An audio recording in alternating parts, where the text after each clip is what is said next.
program of Issues in the News, where we discuss the important events that would have taken place in Guyana over the past week or so. And as is the norm,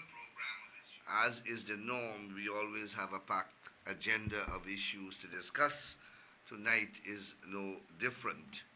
I want to begin by welcoming our viewers who are joining us on television from region number 5 and region number 6. Welcome to another program of Issues in the News. To our listeners who are joining us from Freedom Radio, Rob Street, Georgetown, welcome. And last but not least, to the tens of thousands of you who are joining us on Facebook Live across the length and breadth of Guyana, the Caribbean, North America, Europe, Asia, and beyond. Welcome to another program of Issues in the News. Please share this program so that all your friends and all your followers can join us in tonight's discussion. Press that share button on your phone, on your iPad, on your computer, on your laptop, on your desktop, or whatever instrument you're using to view this program. Share it. Share the live so that all your friends and all your followers can join us in tonight's discussion. We want the widest possible audience joining us. And I want to welcome Rashid Inderdat, Pam Singh, Diona Nan Suku, Omar Sharif, Mohammed Rashad Khan, Abdul Rashid Sattar, Sean Scott, Colin Singh,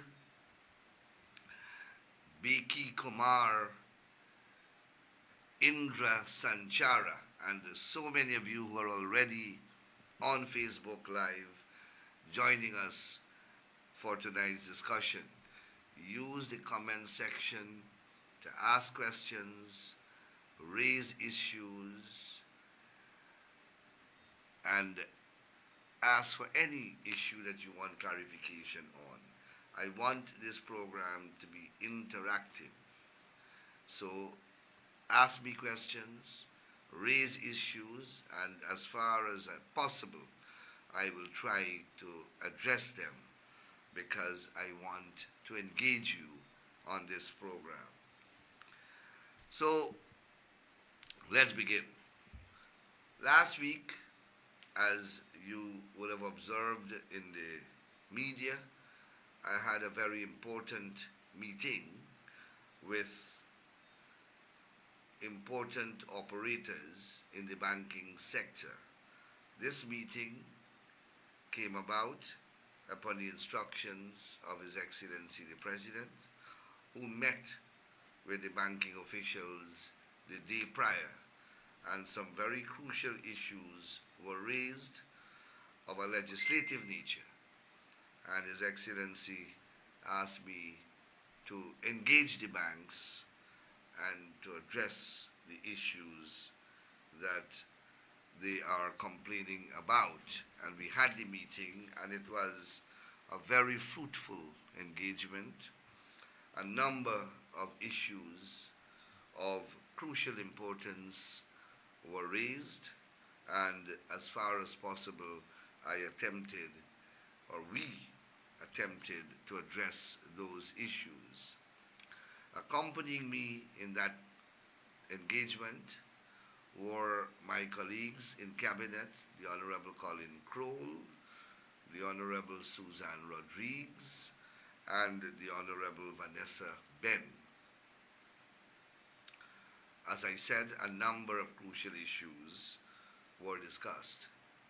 And I had another program, an interview on a program called Starting Point with Kiana Wilborg, and the discourse continued in relation to the matters that were discussed with the banking officials, and it created quite a lot of momentum in the public domain, and that interview was carried widely in the press It generated a lot of discussions and a lot of interests. And I'm grateful, and I want to begin this program by continuing that discourse which I had with the banks. So one of the issues that arose in our engagement with the banks related to access to financing. And one of the crucial issues that we had to confront was the fact that we enacted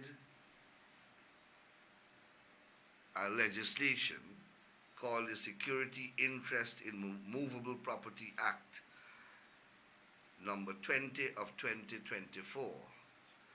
Now, this piece of legislation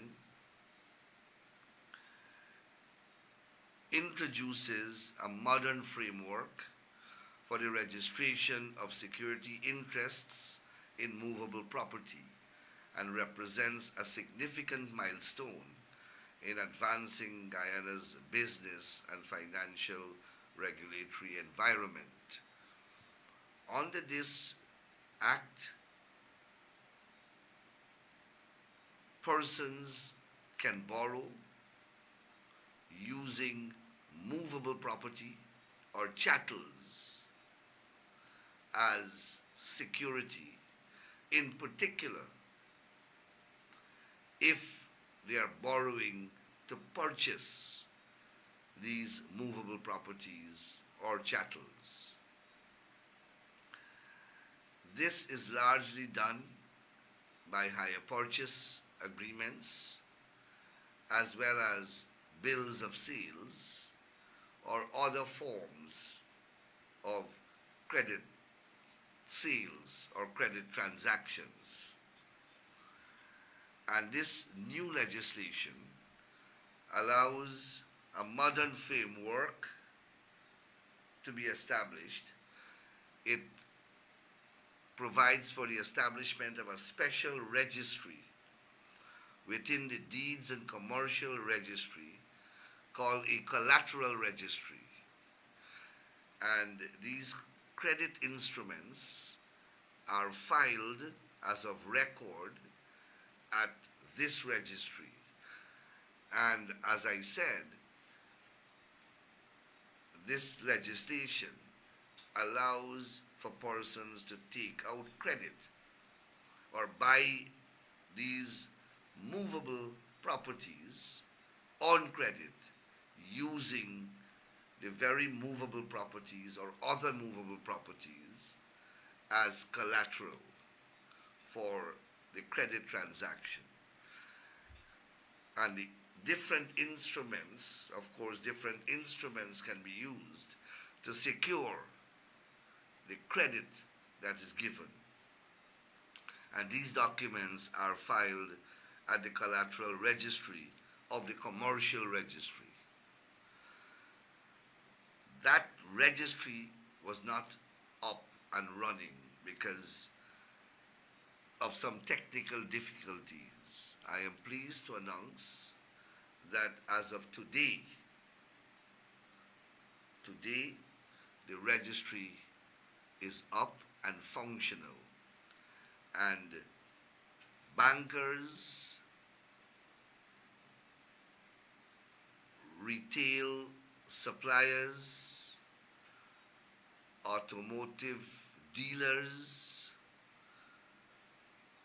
and all those businesses engaged in selling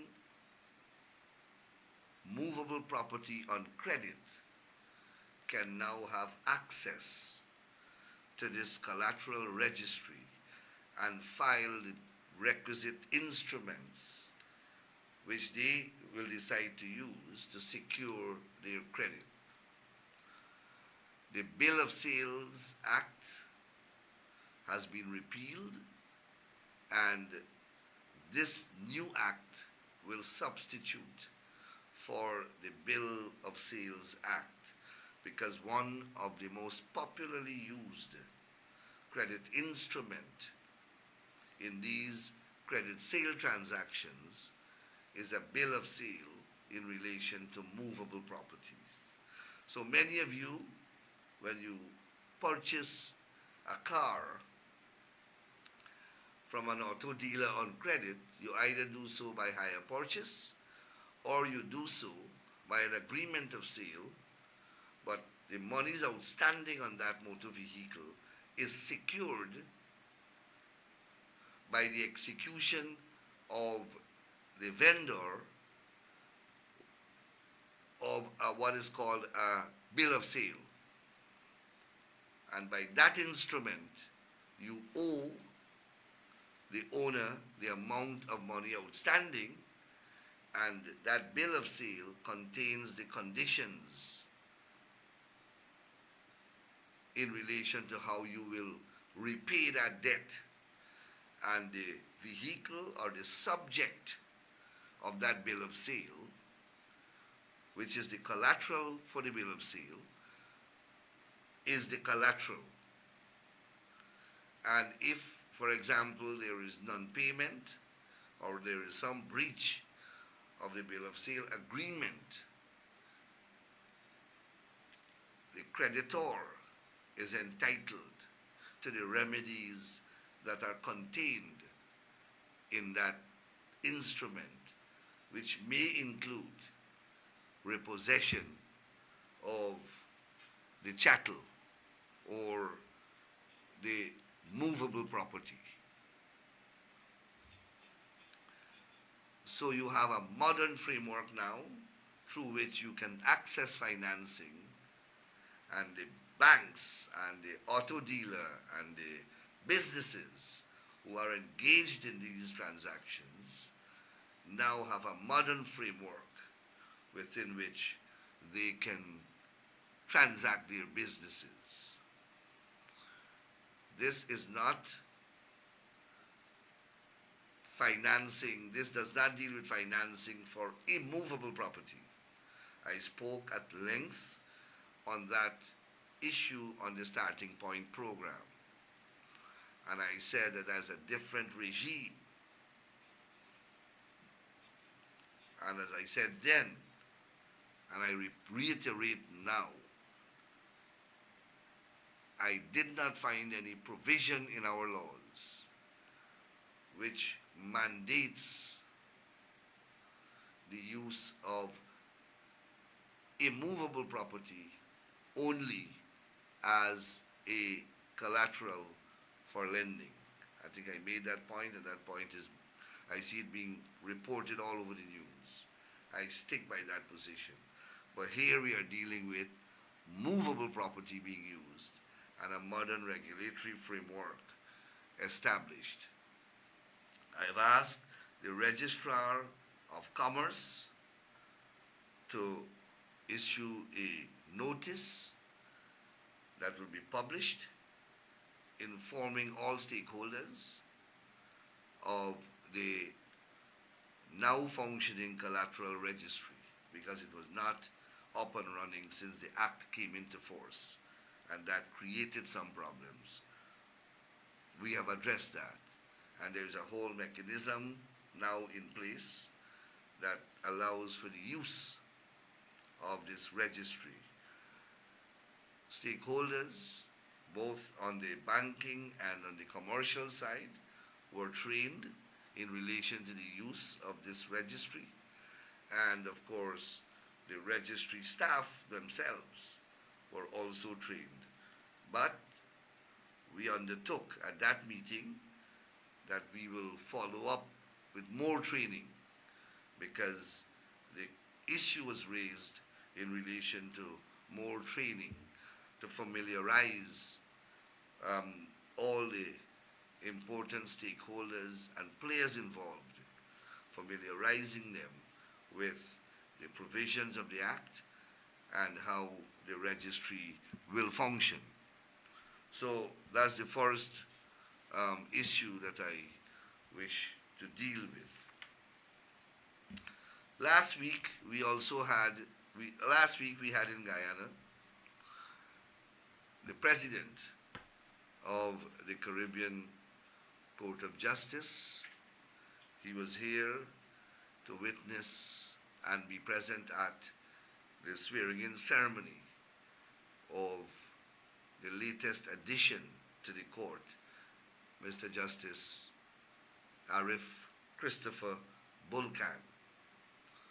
As we all know, Justice Bulkan is Guyanese by birth and was elevated to the Caribbean Court of Justice by his appointment by the Regional Judicial Service Commission.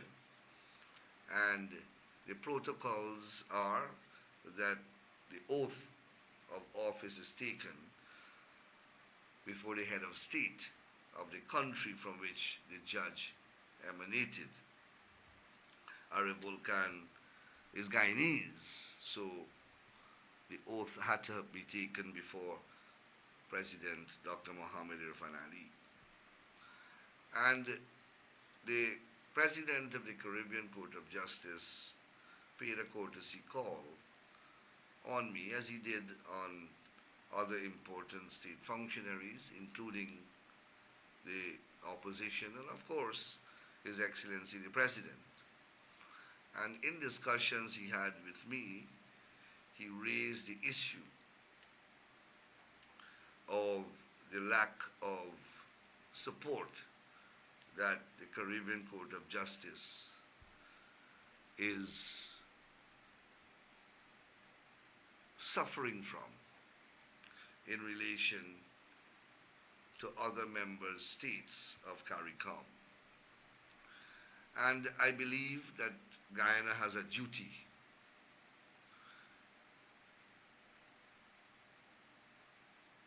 to try to influence other members of CARICOM to sign on to the appellate jurisdiction of this court.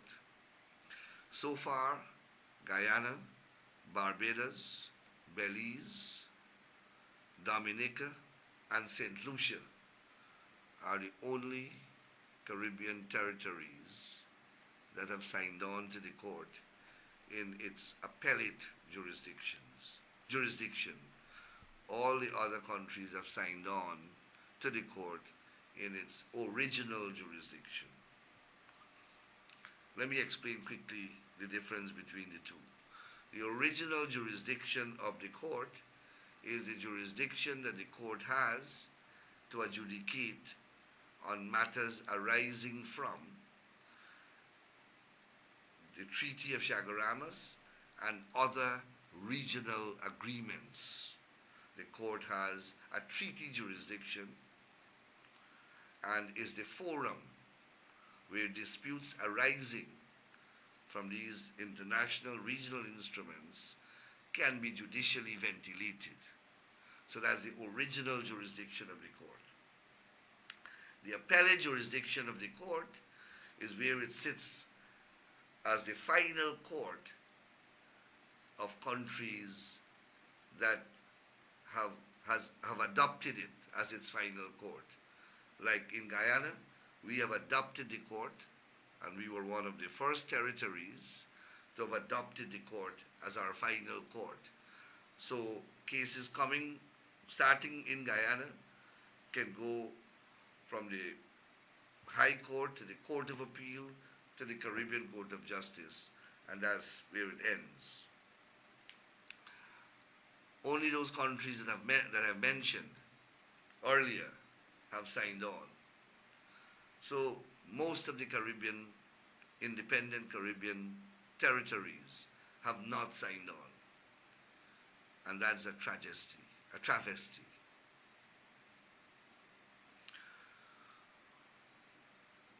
We often speak about regional integration. We passionately pursue regional integration. We passionately pursue our rights as sovereign nations. We passionately pursue issues such as regional unity. We passionately pursue issues such as the creation of a common single market and economy. And here it is that we can't get our acts together to support one of the most significant regional institutions in the Caribbean Court of Justice. There is hardly another institution of greater significance than the CCJ. And countries in the Caribbean who are otherwise the champions of regional causes are not signing up to the most premier regional institution, the CCJ. It's an oddity that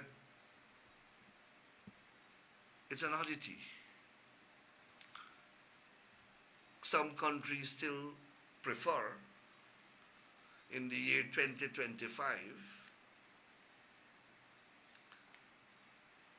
6 decades after, or 7 decades, 6 or 7 decades after they have attained independence from Her Majesty's government, continue to cling to an institution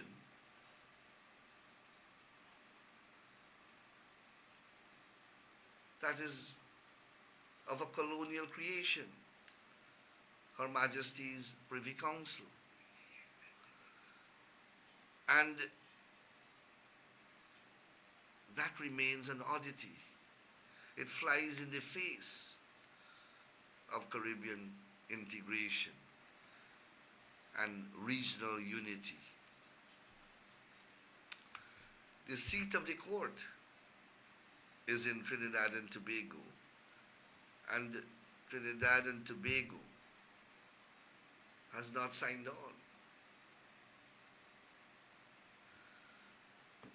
Now, no one can force a sovereign government to join the court. But we have to exert more efforts in getting countries in the CARICOM region to sign on to the appellate jurisdiction of the court. I don't think one can fault the quality of jurisprudence. The quality of judgments emanating from this court can hold its own against any courts of similar jurisdiction.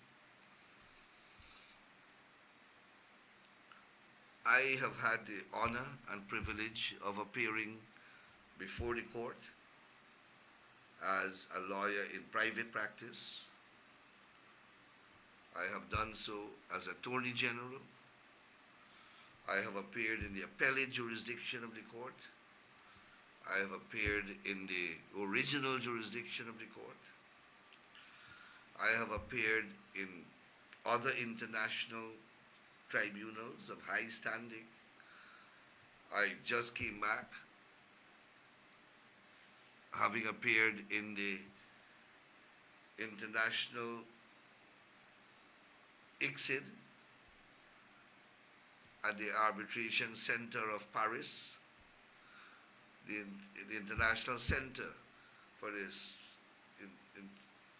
ICSID, I think International Court for the Settlement of Commercial Disputes. I appeared at the International Court of Justice, the ICJ, and the Caribbean Court of Justice can stand and hold its own with any of these international tribunals.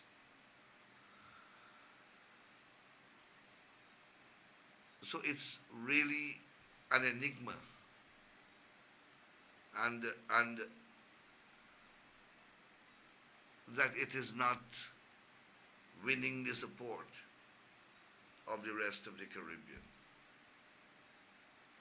And we have to all work to change that. We know the value of that court to Guyana. Imagine what would have happened in this country if we did not have a Caribbean Court of Justice.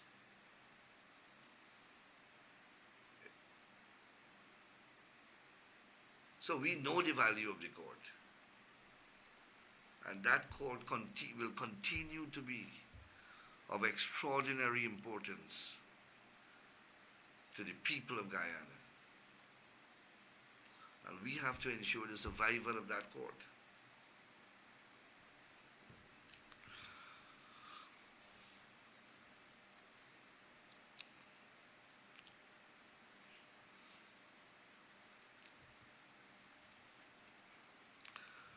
So,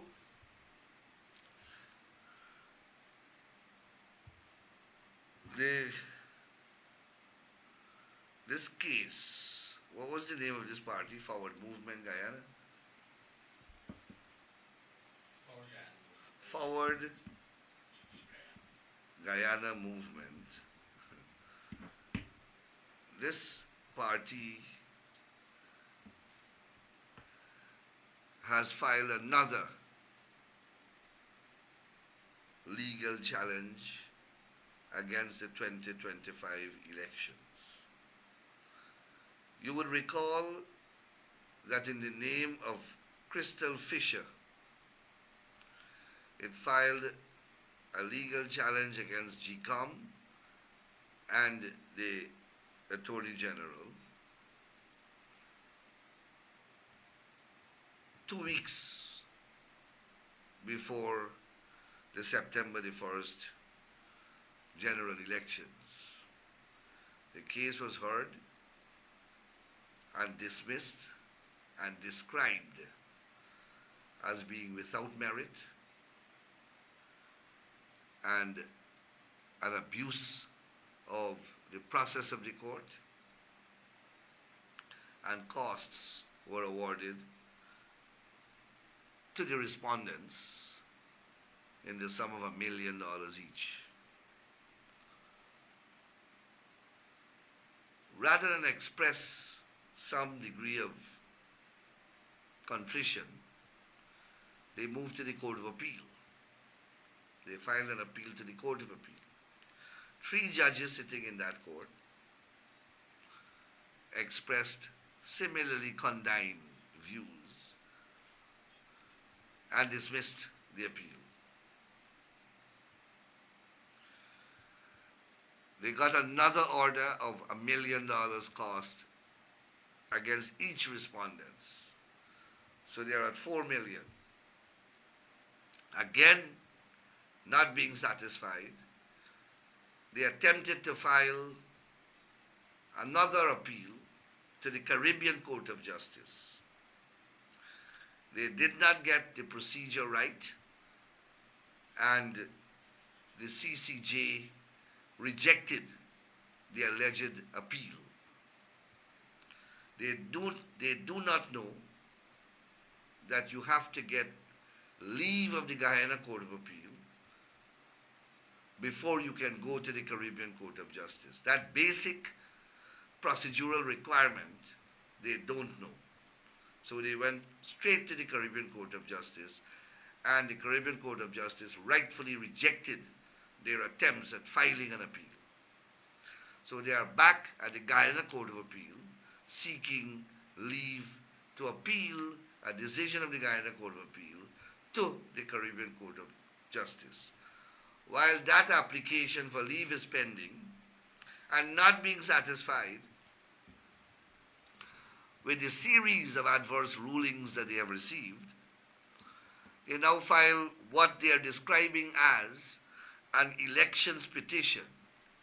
And they have filed this alleged elections petition in the name of one Randolph Critchlow. Now, Guyanese population, the Guyanese population is not unfamiliar with elections petitions. You know that it's a special type of litigation. You know the rules and procedures governing elections petition are of a unique type. They are called peculiar. They are called extraordinary. They are called sui generis. They are special. You know that if there is any flaw, either in the form of the petition, or in its substance, or in its procedure, that flaw is fatal. It's not like an ordinary case where a flaw or a deficiency can be corrected. In elections petitions, any rule of procedure that is breached, any deficiency in relation to form is normally fatal, and the petition will be dismissed.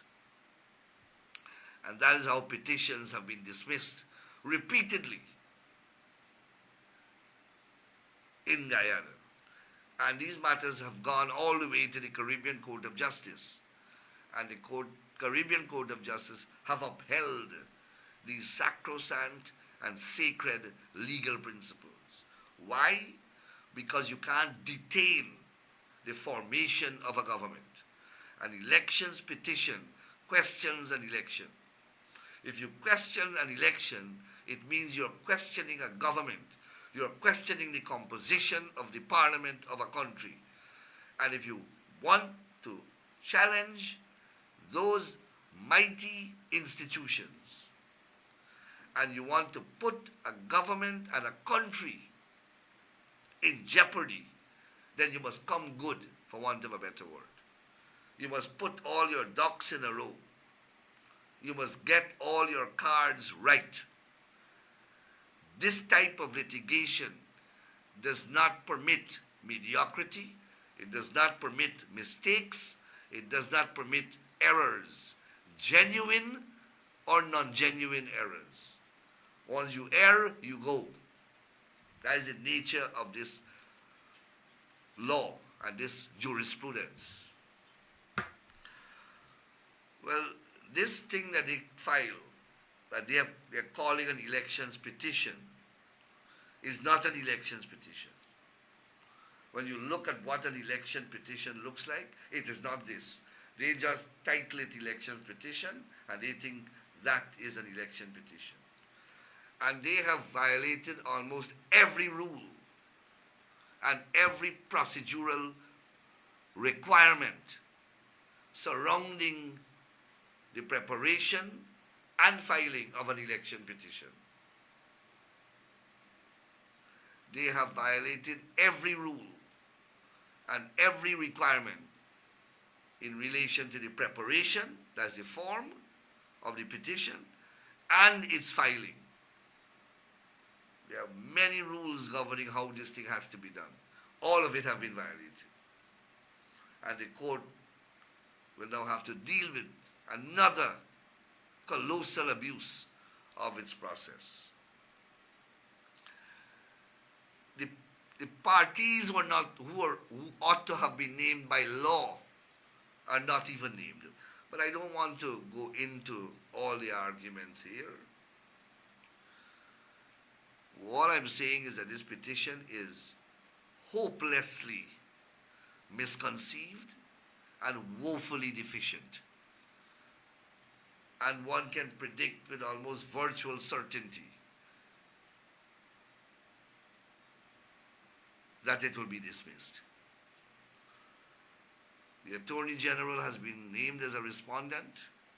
GCOM has been named as a respondent. The Attorney General is already preparing an application to strike it out. I don't know what GCOM's position is, but more likely than not, it will be the same thing. Whatever, you cannot get a case more wrongly done than this. And this time around, I support people challenging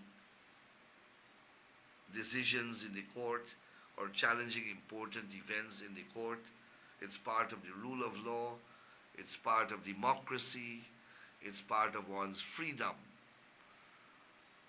But one must do so diligently and competently. As I said, this is a colossal abuse of the process. And at the appropriate time, an application will be made for costs against counsel in this matter. An application will be made for costs to be paid personally by counsel, not only by the litigant, but by the counsel. The leader of this party is a lawyer, and clearly, the leader of this party, I don't think, has ever seen an elections petition. Because what was filed there would not have been filed. And at least some of the rules would have been complied with. Here, none of the rules have been complied with. And the document that is filed cannot be described or characterized as an elections petition. You can't just call something an election petition and it becomes a petition. Can you just look at an aeroplane and call it a motor car and it becomes a motor car? So that's what we have to deal with. But we will deal with it. So that will be heard. Our application will be filed as soon as possible, and hopefully we get a hearing early and we are able to ventilate this legal proceeding. I don't want to say a petition because, as I said, it doesn't look like a petition. I don't know what it is. The court will determine what it is. And as I am on GCOM, many persons have been asking me to comment on the issue in relation to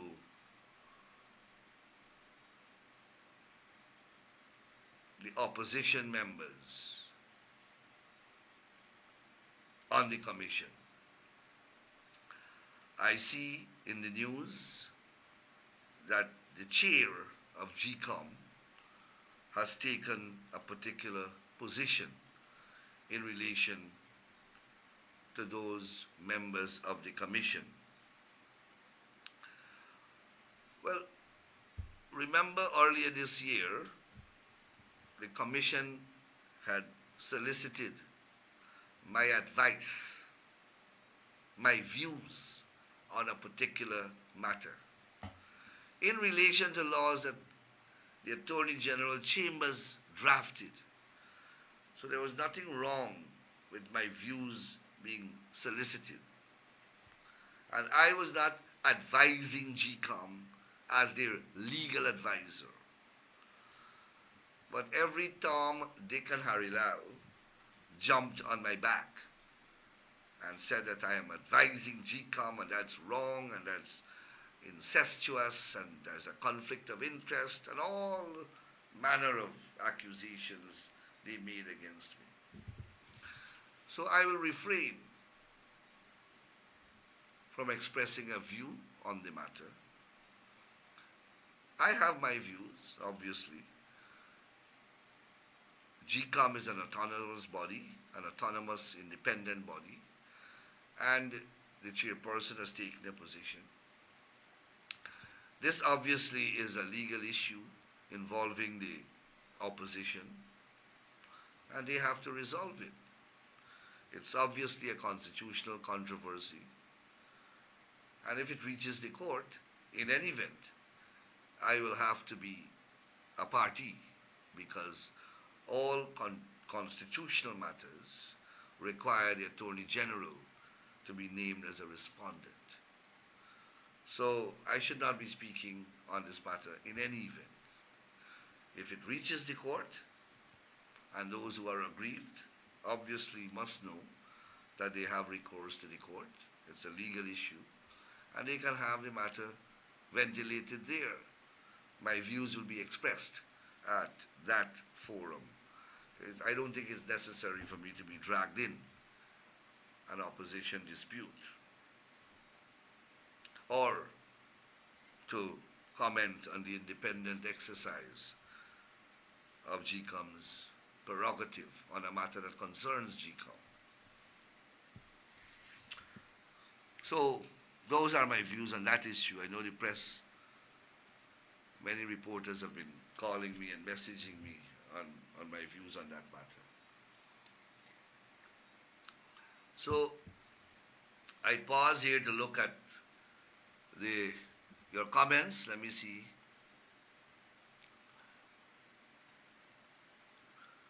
Yeah, somebody said the leader of this party, along with her attorney, probably studied law at Azruddin Mohammed University. Well, I guess the person is being facetious.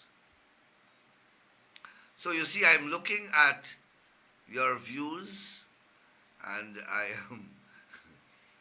Please don't use indecent language on your comments. I'm seeing people getting annoyed and cussing up and so on. I know it's sometimes you get angry and you get frustrated, but please control.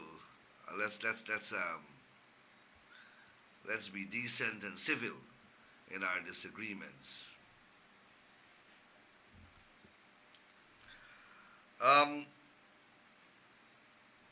You know, oftentimes we have said that Guyana is leading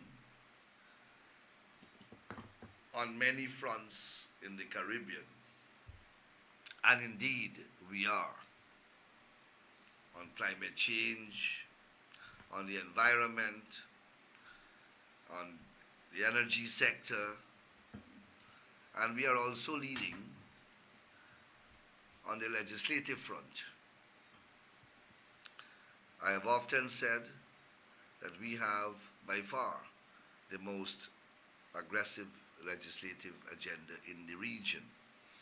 And in any given year, we enact more laws than any other territory in the Caribbean. And that is being recognized throughout the Caribbean, not only by governments of the Caribbean, but by the international financial agencies. So the Inter-American Development Bank, along with the government of Barbados, is hosting a regional high-level symposium to advance state response on domestic violence in the Caribbean. And this engagement will be held in Barbados next week. Attorneys general from across the Caribbean will be in attendance. Also in attendance will be commissioners of police, heads of gender bureaus, other ministers of the government, our Dr. Vindhya Prasad, Minister of Human Services, will be in attendance, and senior technical officers from 18 CARICOM member states will be present to participate. And Guyana, and this is the IDB letter inviting Guyana, and this is what the letter says. Guyana has demonstrated true and thorough leadership for the region in the areas of domestic and sexual violence legislation and policy. It would therefore be an honor to have your presence at this symposium, to participate in a panel of your peers, etc., etc. So we are recognized by the IDB for our work in these important areas, policy work as well as legislation. Guyana has demonstrated true and thorough leadership for the region in the areas of domestic and sexual violence legislation and policy. And it will be an honor, therefore, to have your presence and to have you participate, etc., etc. Sometimes we must recognize the hard work that we do. Because sometimes if you don't recognize it, nobody will. Next month, again, Guyana has been invited to two important conferences dealing with law and legislation in the Caribbean. One is a conference by UNDP, where the issue of violence as a public health hazard in the Caribbean will be discussed, and another important conference that will be hosted by the CCJ Academy for Law. That's the academic arm of the CCJ. The CCJ Academy for Law is holding another symposium in Trinidad, and Guyana has been identified again as main presenters, as one of the main presenters at both of these conferences. Why? Because of the work that we are doing legislatively and policy. In fact, the symposium that's being held by the CCJ primarily focuses on how governments can assist in the rule of law, its enforcement, and judicial development. And Guyana is being looked at again because of the crucial role the executive is playing in nurturing and advancing the rule of law and in resourcing the judiciary. I said on the same program starting point that our most ardent critic will have to concede that the judiciary of Guyana has never been resourced in the manner in which it is being resourced now. Never in its history. And we are seeing the benefits of these investments. We are seeing investor confidence in the economy. We are seeing the public trust in the judiciary increasing. I can boastfully say that we have managed to almost successfully, we have managed to almost eliminate the decades-old backlog that has burdened the High Court for so many years. I said recently we have a backlog at the Court of Appeal, but we now have 11 judges there, and hopefully that will be aggressively tackled shortly. So we have made tremendous strides in improving the legal sector and the judiciary in this country. The government has invested heavily. Whether you want to talk about the e-courts and the mobile courts that we established, I think 28 of them during COVID. 28 of them, and they are still running. And then look how many new courts we have established across the length and breadth of Guyana. And courts of international physical infrastructural standing. And they have all the technological apparatus that courts across the regions or the region has. And we have appointed so many magistrates. I think 12 magistrates over the last 5 years, 11 Court of Appeal judges, and a number of High Court judges, I can't remember how many. We have not had this wave of appointments, judicial appointments and magisterial appointments, in decades. So, when we speak about Guyana on a transformative or transformational trajectory, it's Guyana on all its fronts. It's not economic advancement alone, or financial advancement, or infrastructural advancement.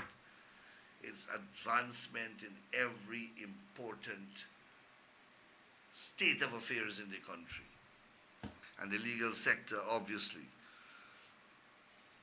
being one of paramount importance. As I am on this issue of domestic violence, I saw last week a magistrate sitting in a magistrate's court in Berbice find a victim of a domestic violence complaint a sum of money after that victim refused to present evidence against the alleged abuser. That person being charged with assault causing actual bodily harm, use of threatening language, and threatening behavior.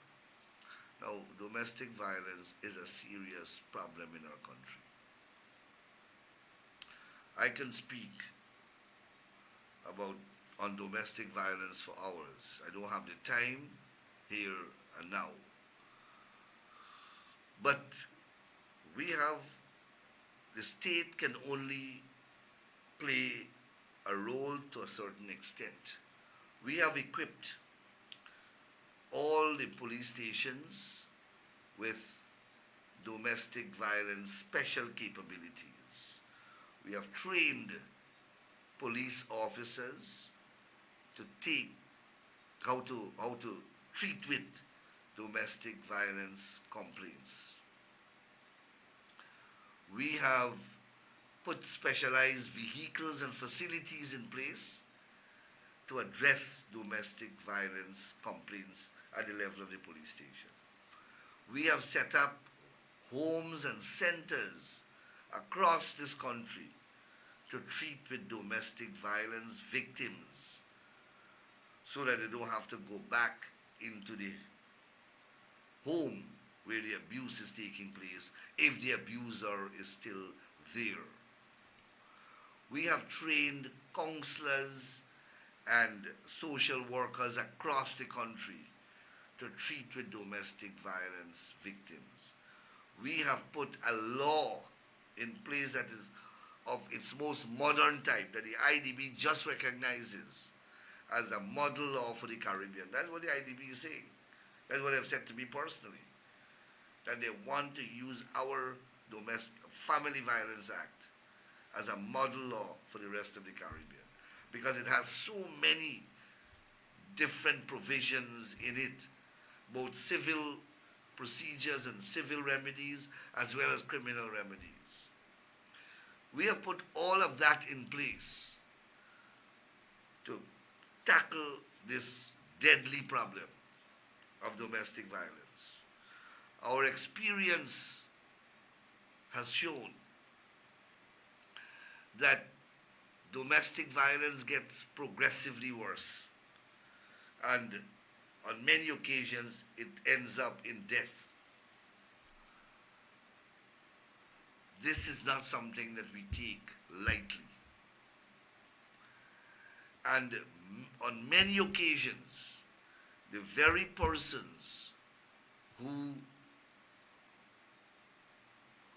seek to make representation, the very victims that seek to make representations for and on behalf of the abuser, ends up in the long run dead, mutilated, or physically damaged in a severe way because the violence intensifies. And we, as a government, when these things happen, the law must take its course.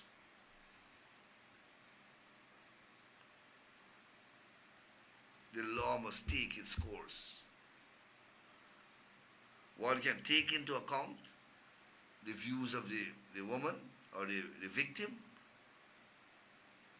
but the person must be, the abuser must be dealt with in accordance with law.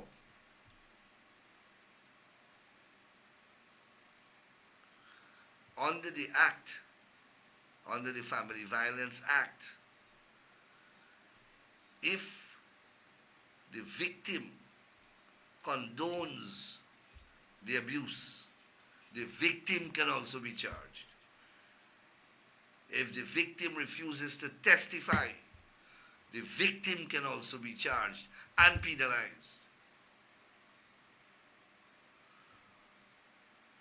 What you're seeing here is a classic case of the abusive or the abused victim syndrome.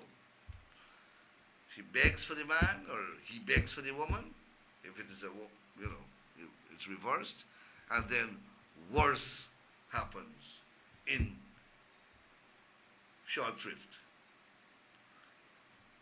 So I want to commend the approach of this magistrate. For 60,000 fine, I believe may have been too lenient. Mark my word. I'm hoping it doesn't happen.